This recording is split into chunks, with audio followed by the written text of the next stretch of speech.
Massa crua!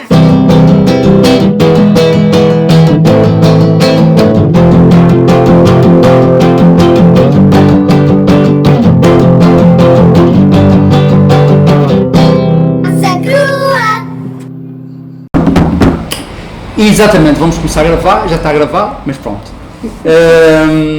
Eu não sei rigorosamente, onde é que está a minha câmera? Está aqui. Eu não sei rigorosamente nada da Mónica. Nós somos conhecidos há pouco tempo, espero que sejamos amigos e estamos a caminhar para isso. A Mónica é professora universitária, sei que é na área de Biologia e vamos começar por aí. Se bem que tu, Mónica, gostarias de, se calhar, eventualmente um dia, fazer outra coisa? Eu acho que já estou a começar a fazer, Sim. quer dizer, já coisa de há um ano, talvez mais um bocadinho, começaram a aparecer uns cursos na Academia das Artes da Universidade. Primeiro foi um curso breve de cinema e depois foi um curso de teatro e é aquela coisa de a pessoa tentar, não é? E de facto foi a descoberta de algo que era diferente daquilo que eu estava a fazer, foi fantástico. Portanto, Mas tinhas alguma potência para as artes? Já, sei lá, a minha juventude foi a ver filmes de Hollywood a preto e branco, de gangsters, portanto, as pessoas tinham, sei lá, os seus ídolos da altura, que já nem sei o que era, mas eu gostava do Humphrey Bogart, portanto, não tinha nada a ver. Numa altura em que não era suposto gostar do Humphrey Bogart. Quem era o ídolo da tua juventude? Não era o teu ídolo, mas de quem é que se falava? De quem é que se falava? Assim, tens alguma estrela? O meu preferido era o Humphrey Bogart. Sim, mas naquela altura os teus colegas e amigas se calhar ainda usavam outros. É provável, mas sim, sinceramente... naquela altura estamos a falar nos anos 80, para aí, 90, 80, 90. Eu nasci em 67, portanto... Pois, por aí. Provavelmente seria os Bee Gees e... Sim, Bee Gees, é verdade. Eu sou também mais ou menos dessa altura e sim. Mas isso era a única... Vá lá. Nunca fizeste nenhum curso de arte, nunca estiveste relacionada com isso? Não, mas eu via cinema, quer dizer, o meu hobby era ler livros e ver cinema. E agora estás a produzir um filme, uma curta que se passa mais ou menos nesse universo. Exatamente, por isso quando o André de Carvalho e o Tiago Soares vieram com essa ideia, disse, oh uau, quer dizer, até a minha praia, como se costuma dizer. E devo dizer, não sei se posso dizer isso aqui, mas tu és muito minuciosa, estás ali aos pormenores. Toda a gente que me conhece sabe isso. Há quem diga que é OCD, não sei se é OCD, se é perfeccionismo, qualquer coisa aí a meio caminho dessas coisas. Não, mas houve uma altura que, pronto, depois eu comecei a pensar o que é que eu quero fazer. Fui fazer daqueles testes psicotécnicos, não é? Claro que obviamente dei aquilo que eu queria que desse, não é? Porque aquilo, quer dizer, a pessoa aldrava aquilo à vontade. Era biologia, porque obviamente, no entretanto, apareceu a universidade, abriu a universidade. Mas eu cheguei até a ir, com um dos meus pais foram a Lisboa, cheguei até a entrar na Escola das Artes, porque inicialmente... o que é que eu queria? Queria fazer edição para cinema. Ah, é? Sim. Que engraçado. Nem sequer querias ser atriz, nem nada disso, era mesmo? Não, era uma coisa mais... Sabes que naquela altura, dentes saídos fora, óculos, não era propriamente o perfil, não é que estava-se a coordenar. Tinhas espelhos em casa, vá lá. Opa, tinha, eram insuficientes, portanto a pessoa tem que pensar que há certas limitações. O que é que eu posso fazer nisso que se calhar até vou conseguir fazer bem? Gosto de pôr as coisas em ordem, cá está. Edição, não é? É isso. Eu estive lá a ver com os meus pais, mas depois, não sei se posso dizer isso. Sim, já podes dizer tudo. Cagacei-me. Cagacei-me. E também... Mas os teus pais concordavam? Eles nunca disseram que não, mas eu percebi também que para eles talvez não fosse, uma vez que havia a universidade aqui, sim, e para Lisboa, ainda por cima tirar uma coisa que, quer dizer, lá sabe, se agora é difícil, na altura muito mais era. Aconteceu um bocadinho isso também. Só que não é, eu ia para Belas Artes e não fui para Belas Artes por causa da matemática. Mas também não sei se queria sair daqui, então é que não sei.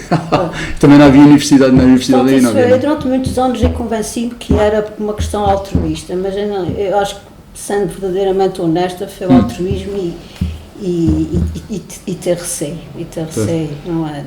Hoje farias de forma diferente? Sem dúvida. Mas hoje já estou tão transtornada mentalmente que se calhar é mesmo um curso de ou de realização ou mesmo de atuação, não sei. Quer dizer, Sim. eu já estou numa altura da minha vida que eu já não sei. Pois. Mas sentiste quando foste para a Biologia, sentiste que aquilo era a tua vocação? Ou achaste Eu que gostava, não gostava. Gostavas de quê? De Biologia ou de aulas? Das duas coisas? Não, eu gostava mesmo de biologia.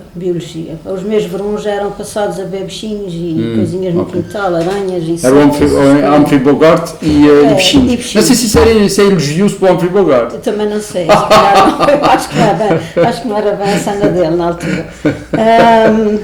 Mas sim, gostava, só que não havia a vertente de investigação. E de novo, cá está. Se existe uma universidade, não existe a vertente de investigação, existe a vertente de ensino, depois eu vou experimentar a vertente de ensino e pode ser que depois, não é, até consegui, porque entretanto a universidade abriu uma série de vagas para... Tu és investigador e simultaneamente docente?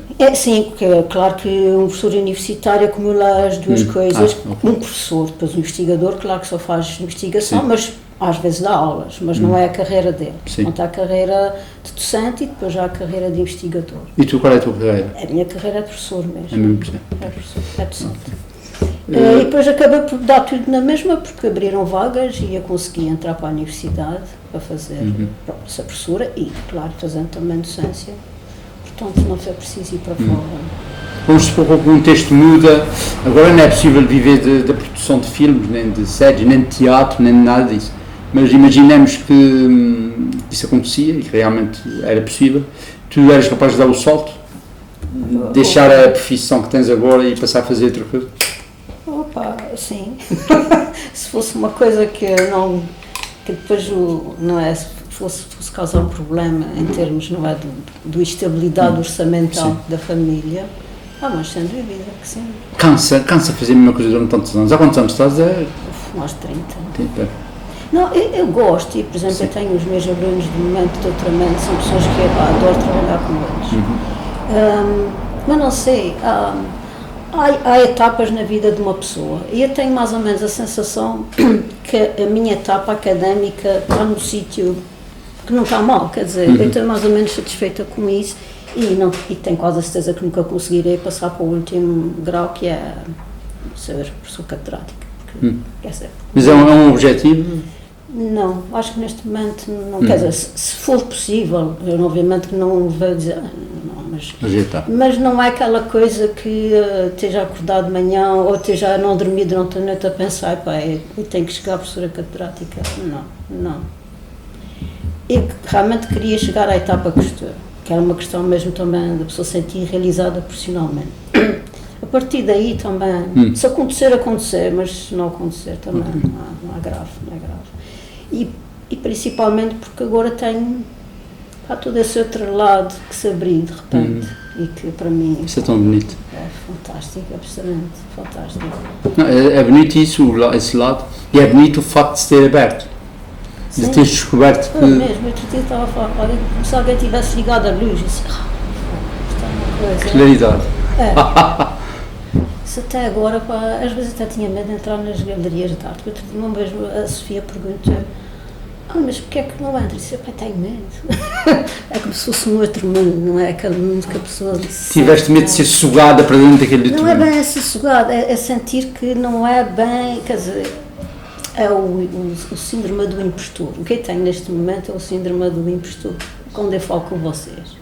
E quando vejo pessoas que já trabalham nisso há muito tempo, eu tenho o síndrome do impostor, mas ao mesmo tempo fico deliciada com isto, porque é de facto essa possibilidade. É fantástico, não é? Na biologia, que área da biologia, acho que eu sou um ignorante, não sei nada disso, que área específica da biologia tu tratas, como investigadora? Eu trabalho com plantas. Okay.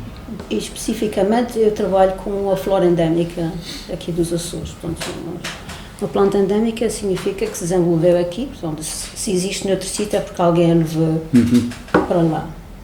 Mas nós temos muitas invasoras.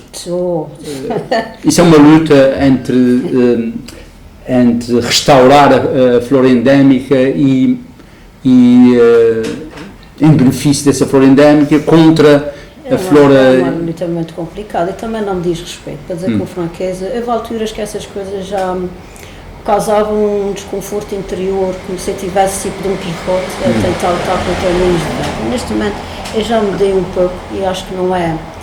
Eu contribuo para isso, com o conhecimento que posso desenvolver nessas áreas, mas não considero que seja a minha estratégia de vida, não é de facto resolver o problema, até porque eu acho que é muito difícil resolver. Portanto, o meu contributo é formar conhecimento acerca dessas espécies, de modo a que quem realmente tem a obrigação de o fazer, não é? Tenha ferramentas com base científica sólida para saber como é que tem que fazer. Ou seja, que estratégias de conservação é que devem ser seguidas de modo a não cometer erros, não é? Porquê é que é importante manter a flora endémica? Porque isto é a riqueza natural dos Açores, eu não estou falando no mar, porque obviamente que é uma outra coisa à parte, mas na parte terrestre. A nossa riqueza, de certeza que não está nas pastagens, porque as pastagens existem de todo o lado. Não. Se alguém sobrevoar a Europa, vê pastagens em todo o sítio e mais algum. Portanto, não tem nada a ver com os Açores. O que tem a ver com os Açores é a nossa vegetação nativa, que obviamente compõe as espécies endémicas. E tanto a nível costeiro, como a nível de média altitude, como as zonas mais altas. Claro que as zonas de média altitude são aquelas, e as costeiras também, tiveram um maior impacto com a atividade humana e que nós vemos que estão extremamente alteradas. E há ilhas que estão mais alteradas do que São Miguel outras. Sim, São Miguel, Terceira, estão super alteradas. Mas há esperança, não é? Quer dizer... Tudo depende das estratégias que se tomarem, não é? Ou seja, dentro do possível... Se eu mandasse alguma coisa... Isso é uma questão, sim. Se eu mandasse alguma coisa, uma data de ações e de estratégias que neste momento estão a ser utilizadas em termos de economia, não consideraria corretas. Porquê é que uma pessoa como tu não manda? Isso é tudo mais fácil. Não, mas eu acho que, por exemplo, em termos de chamar as pessoas para os Açores, usar como propaganda pastagens é absolutamente ridículo. As vacas felizes é perfeitamente ridículo. As vacas ridículo. felizes aí pronto, estás a puxar isso, não me puxes muito, se puxas muito para isso, vai ser mal. Não, isso... O que é que as pastagens permitem, vá lá, que a nossa flora endémica seja mais rarefeita, menos abundante? É óbvio que no sítio onde tu tens uma pastagem, especialmente uma pastagem de alta maneira, quer dizer, que é muito intervencionada para manter aquelas espécies que são forrageiras, é óbvio que tu não vais poder ter nenhuma espécie endémica aí, não é? Ou bem que tens aquelas espécies que são selecionadas como mais nutritivas para os bovinos, ou então tens endémicas, não é? Elas podem estar nas bermas, não é? E às vezes estão, é o único sítio onde elas se aguentam, é nas bermas. E muitas vezes o que acontece é que elas estão nas bermas e depois vem aquelas ações de limpeza das bermas, lá se vão. Para ficar tudo muito bonitinho. Todos os anos, sim. A meu ver, não faz sentido nenhum. Há uma questão que é das abelhas, da sobrevivência das abelhas. Isso aí, com certeza. Quer dizer, isso aí, as abelhas se alimentam exatamente do que há nas bermas. Sim, e as pessoas geralmente têm, mesmo pessoas que têm jardins, têm aquela preocupação de manter a relva sempre cortada, ficarem aborrecidas quando têm, por exemplo, trebos no meio das suas relvas.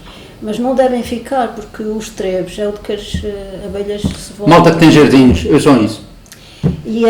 Ou seja, e não fica mal. Há aquela ideia do campo de golfe, mas não é necessário, ou seja, não é... Eu acho que muita dessa preocupação, para não dizer obsessão, em manter as coisas todas muito certinhas e alinhadas, não faz sentido. Então tu defendes o que se chama um jardim selvagem? Com certeza. Acho muito mais bonito. As coisas, quer dizer, desde que não, por exemplo, também mesmo nas bermas de estrada, desde que não interfira com a passagem dos carros, porque nem sequer passam pedestres, não precisa estar parando aquilo tudo.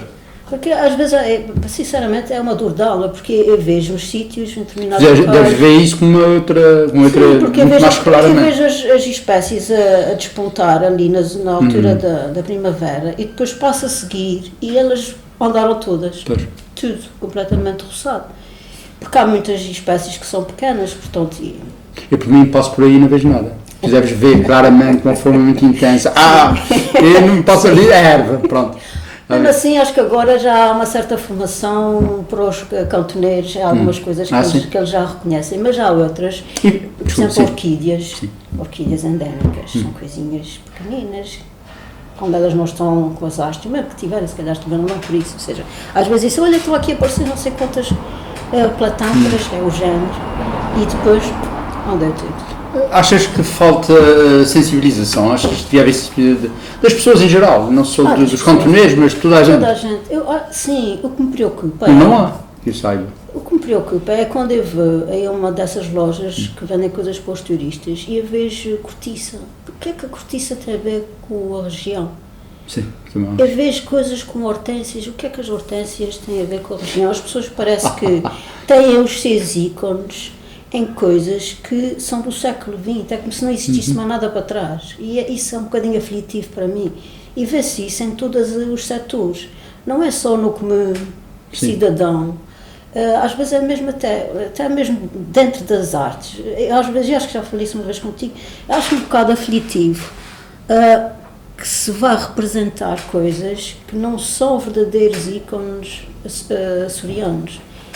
E eu sei que o problema disso é que as pessoas não veem as coisas, porque elas estão, obviamente, em locais muito restritos e é difícil. Mas eu acho uma tristeza, eu vi para aí, agora pelo menos parece que já não existem postais com espécies invasoras. Houve uma altura...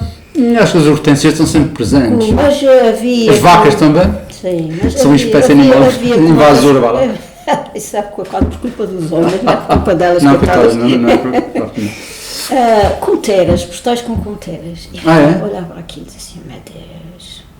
Mas, por exemplo, sabe-se que a conteira tem sido aproveitada para fazer outras coisas. Sim. Isso não, de alguma forma não será benéfico?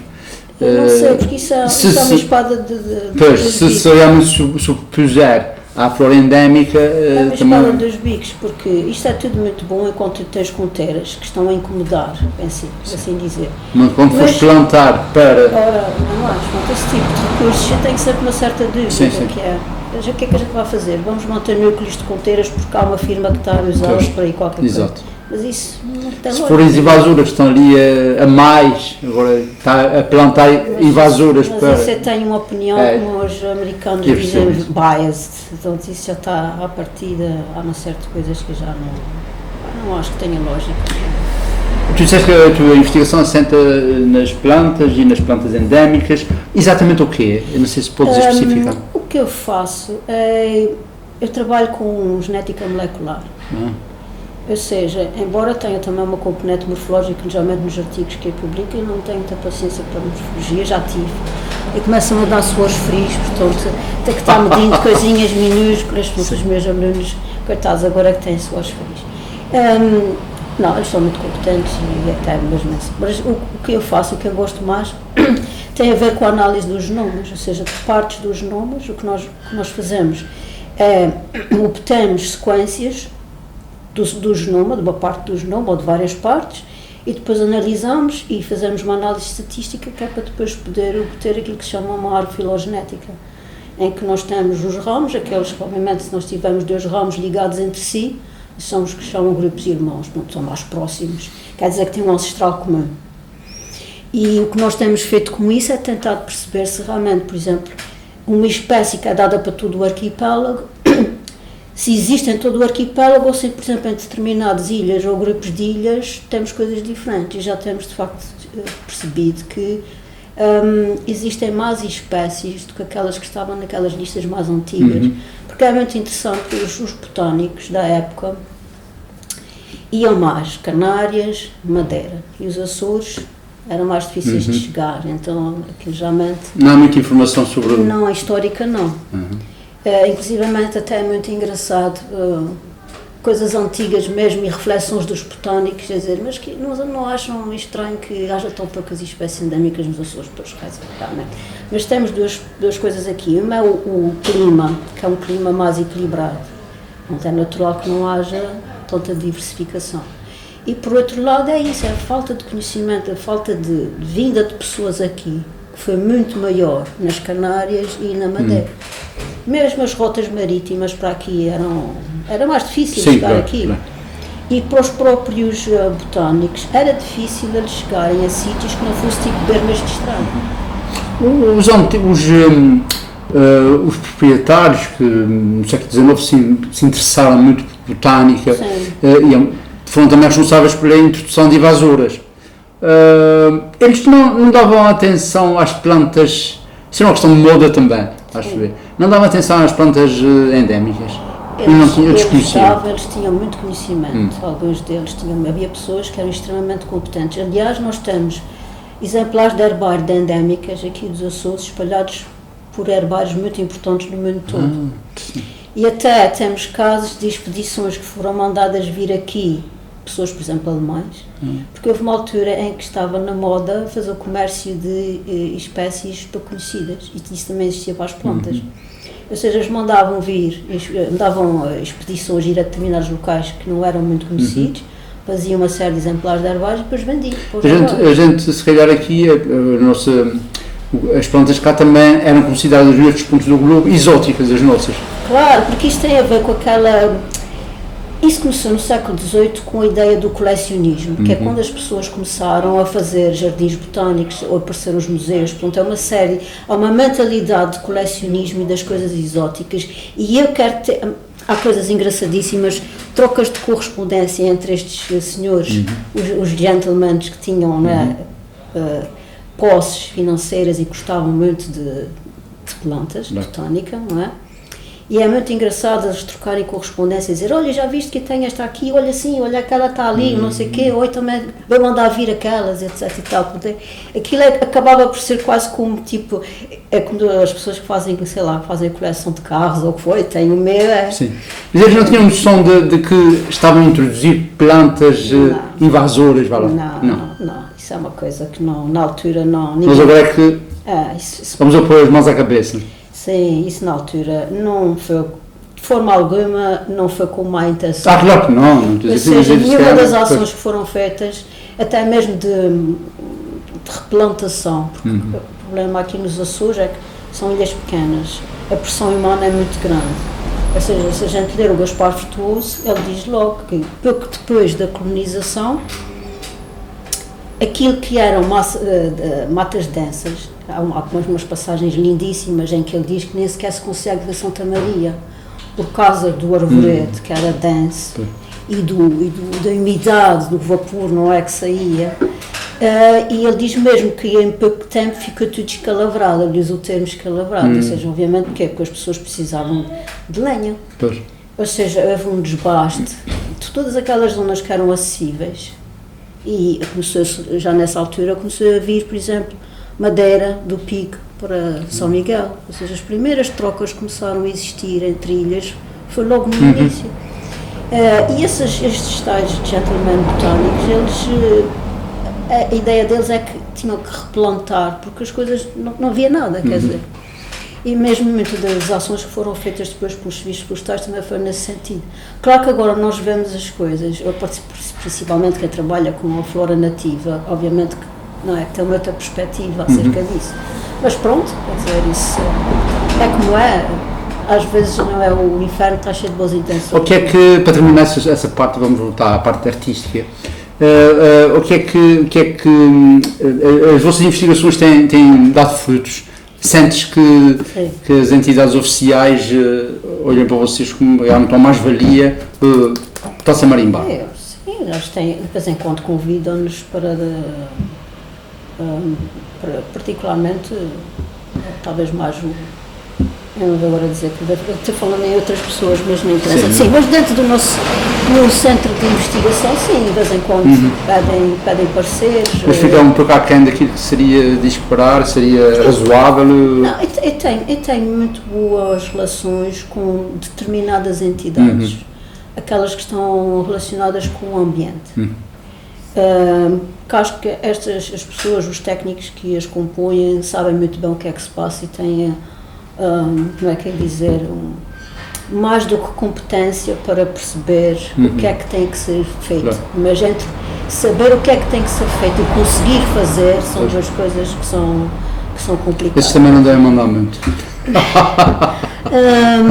Mas sim, eu penso que sim. A gente, quando publica um artigo, eu não tenho aquela coisa de estar mandando para o jornal, eu não gosto muito, sinceramente. Mas são artigos científicos, não é? Artigos científicos. E fazem isso em revistas de especialidade, não é? Sim, são sempre revistas de especialidade. De vez em quando também fazemos divulgação e com coisas mais simples de se lerem.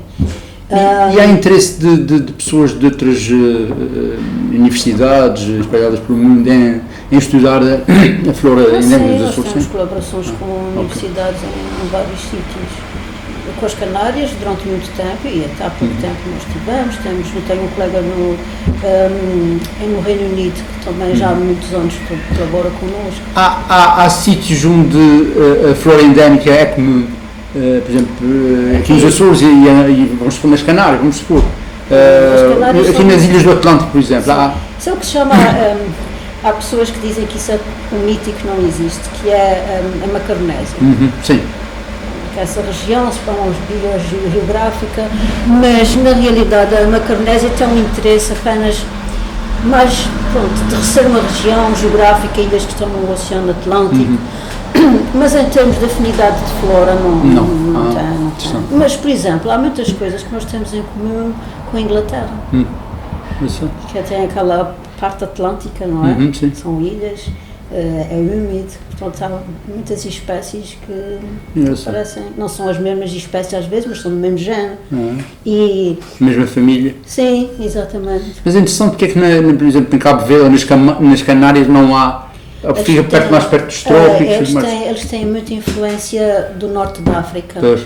E como são zonas, particularmente Cabo Verde, é muitíssimo mais árido. Portanto, na região da Macaronésia nós temos uma amplitude em termos de secura ou umidade versus umidade e temperatura também, que faz com que nós tenhamos de facto uma diferença nítida, desde zonas mais áridas até os Açores, que têm zonas muito úmidas, não é? Com grande influência do mar e do facto de estarem no meio do mar.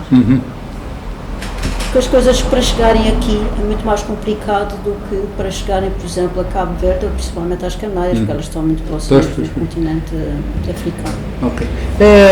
Voltando à questão da produção para cinema, para teatro, o que é que tu gostas mais de fazer nessa área? O que é que realmente te dá gozo? Agora eu estou numa fase que é muito difícil decidir o que é que me dá mais gozo. Ainda estás a tentar perceber? Isso é assim, agora estou fazendo a produção, ajudando a fazer a produção para a nossa curta-metragem do Reboot Filmes e está-me a dar um gozo enorme fazer isso.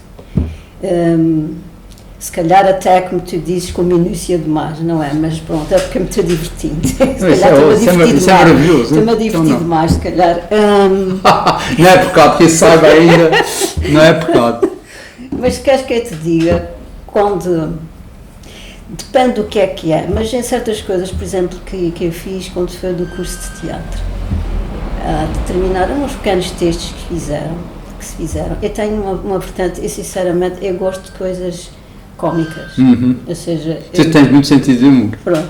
E por acaso havia lá dos textos que nós estávamos a fazer, era muito engraçado, e deu-me um gozo fazer aquilo, enorme. Portanto, dentro das minhas limitações do que é o ângulo bom que eu não tenho, portanto, se o ângulo é tudo mau, não tenho ângulo bom. E também é um bocadinho difícil, porque eu acho que para eu conseguir, por exemplo, alguma vez ter ou ganhar um casting em qualquer coisa, tem que ser um papel muito especial. Porque eu não me ajusto. Mas tu gostas de representar? Gostas disso de representar? Eu gosto imenso e divirto-me imenso com isso. Houve uma altura que eu não seria capaz de dar um ataque de pânico ou qualquer coisa do género, mas agora já não. A única coisa que eu tenho dificuldade é fixar textos. Sim, é muito chato, eu também tenho essa dificuldade. Essa voz que mesmo não gosto de estar, nunca gostei de estudar também, não gosto de estar a explorar muita coisa, gosto de entender. Quanto mais velha se calhar, pior. mas não, mas dá um gozo pessoal, uma coisa super fantástica. É isso é. Mas cá está. O que é que a tua família diz a isso? A dizer que eu tenho maluca. Quem é? Também diz, quem é essa gaja que está aqui? Não conheces a grande parte nenhuma. O que é que acontece a essa mulher? Quanto mais velha, mais maluca. Mónica, a gente vai ficar por aqui. Estou tentando manter isso na meia hora, senão a gente começa aqui a conversar e nunca mais acaba. Ok. E pronto, foi um prazer. Pronto, espero que não tenhas cortado muita coisa. Eu não curto nada, eu sou um gajo que é. Eu sou um gajo que mantém tudo. Está feito!